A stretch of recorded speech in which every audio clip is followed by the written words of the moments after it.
Sedikit sebentar. Oh iya tuh.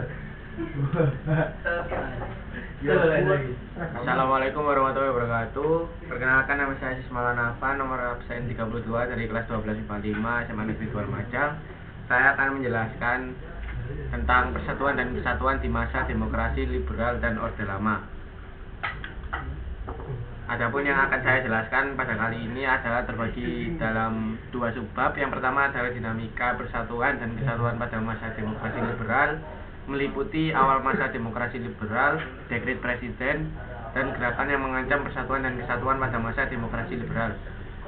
Yang kedua adalah dinamika persatuan dan kesatuan pada masa Orde Lama, meliputi perjalanan dalam mempertahankan persatuan dan kesatuan pada masa Orde Lama, dan gerakan yang mengancam persatuan dan kesatuan pada masa Orde Lama. Diakhiri dengan soal. Yang pertama, dinamika persatuan dan kesatuan pada masa demokrasi liberal. Masa demokrasi liberal Indonesia dimulai sejak 17 Agustus tahun 1950 sampai dengan 5 Juli tahun 1959. Indonesia pada masa ini menggunakan Undang-Undang Dasar Sementara Republik Indonesia tahun 1950 atau UUD 1950 yang berlaku sejak tanggal 17 Agustus 1950. UUD 1950 ini adalah bentuk perubahan dari Konstitusi RIS yang diselenggarakan sesuai dengan piagam persetujuan antara pemerintah RIS dan pemerintah RI pada tanggal 19 Mei 1950 dengan bentuk Negara Kesatuan Indonesia. Karena Indonesia menggunakan Undang-Undang Dasar sementara, maka dibentuk sebuah badan untuk merumuskan Undang-Undang Dasar. Namun, terjadi dinamika politik yang tinggi dan saling memaksakan kepentingan kelompok dan golongan, sehingga pembahasan Undang-Undang Dasar menjadi rumit dan berjalan sangat lama.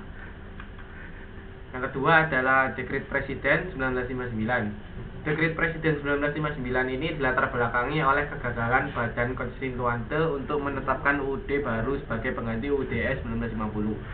Anggota Konstituante mulai bersidang pada tanggal 10 November 1956, tetapi pada kenyataannya hingga tahun 1958 belum berhasil merumuskan UUD yang diharapkan. Sementara di kalangan masyarakat, pendapat-pendapat untuk kembali kepada UUD 45 semakin kuat.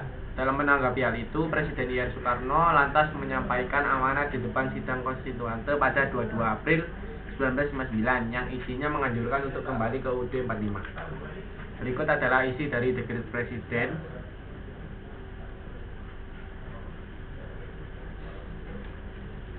Ya. Selanjutnya adalah gerakan yang mengancam persatuan dan kesatuan pada masa demokrasi liberal. Pada masa demokrasi liberal, banyak terjadi pemberontakan yang terjadi di Indonesia. Pemberontakan ini disebabkan adanya kekecewaan terhadap pemerintah yang menganut sistem demokrasi liberal. Pemberontakan-pemberontakan yang terjadi di masa ini ada yang terjadi karena prakarsa Belanda dan ada pula yang didalangi oleh kelompok tertentu dalam negeri. Berikut adalah contoh-contohnya. Yang pertama adalah pemberontakan Angkatan Perang Ratu Adil di Jawa Barat. Kedua, pemberontakan Andi Aziz, Sulawesi Selatan. Ketiga, pemberontakan RMS Maluku. Keempat, pemberontakan DITII di Jawa Barat. Kelima, DITII di Sulawesi Selatan. Keenam, DITII di Aceh. Ketujuh, DITII Jawa Tengah. Kedelapan, pemberontakan MMC di Jawa Tengah. Dan yang terakhir adalah pemberontakan PRRI dan Permesta. Subbab kedua adalah dinamika persatuan dan kesatuan pada masa Orde Lama. Perjalanan dalam mempertahankan persatuan dan kesatuan pada masa Orde Lama. Dekret Presiden pada tanggal 5 Juli 1959 kemudian menjadi awal pada masa ini, yakni 5 Juli 1959 sampai dengan 11 Maret 1966. Presiden kembali berkedudukan sebagai kepala negara dan kepala pemerintahan sejak berlakunya kembali UUD 1945, dan jabatan Perdana Menteri sudah tidak berlaku lagi. Berlakunya demokrasi terpimpin ini berawal mula dari demokrasi yang dipimpin oleh hikmat dengan kebijaksanaan dalam pemusyawaratan dan perwakilan. Namun, semakin lama justru bergeser menjadi dipimpin oleh presiden atau pemimpin besar revolusi. Itulah sebabnya akhirnya segala sesuatu yang didasarkan kepada pemimpinan pemerintahan yang dianggap sebagai penguasa. Pada masa Orde Lama ini, Irian Barat bersatu dalam negara Indonesia melalui Perjanjian Trikora. Sebelumnya, dalam Perjanjian KMB, Belanda tidak mau menyerahkan wilayah Irian Barat kepada negara Indonesia. Dinamika yang terjadi di masa ini adalah para pemimpin MPR, DPR, BPK, dan MA diberi kedudukan sebagai menteri, sehingga ditempatkan sebagai bawahan presiden. Presiden kemudian membubarkan DPR tahun 1960 dan muncul Undang-Undang Nomor 19 tahun 1964, sehingga presiden bisa berhak untuk mencampuri proses peradilan.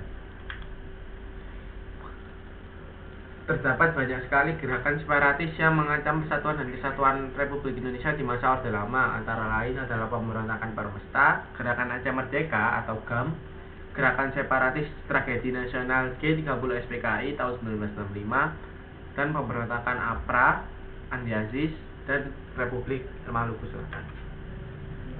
Berikut adalah soal-soalnya.